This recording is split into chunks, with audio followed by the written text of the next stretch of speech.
Hi, I'm Bruce Richardson, Tea Master for the Boston Tea Party Ships and Museum, here to talk to you today about America's longtime love affair with green tea. Now, it may surprise you to learn that 22% of the tea thrown overboard in Boston Harbor on December 16, 1773, was in fact green tea.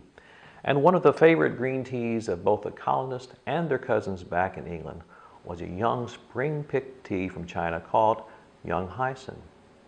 Young Hyson kept its popularity for well over 100 years here in the United States. If you had ventured into any general store here in the United States in the 1800s, you may have found a container that looked much like this. It holds 8 to 10 pounds of tea, or if they didn't have tea, it may hold coffee, because the sign here at the top was a rotating cylinder. Now here it's turned to Young Hyson, but this could be rotated, and it could also say something like gunpowder green tea, which is one of my favorite teas to talk about here in my Civil War village of Perryville, Kentucky.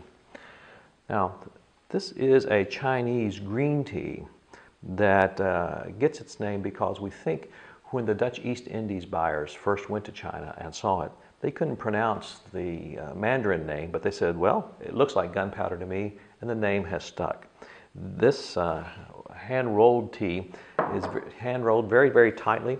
It keeps the air out, and it has a shelf life for, maybe up to 3 or 4 years. Here's one of my favorite collectibles from the era.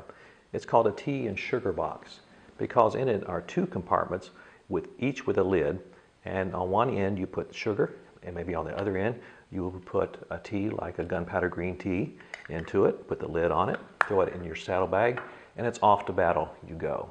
Now, both Young Hyson and gunpowder green teas are still available in tea shops all across America, along with hundreds and hundreds of other beautiful teas from China, Japan, Taiwan, almost every major tea producing country in the world.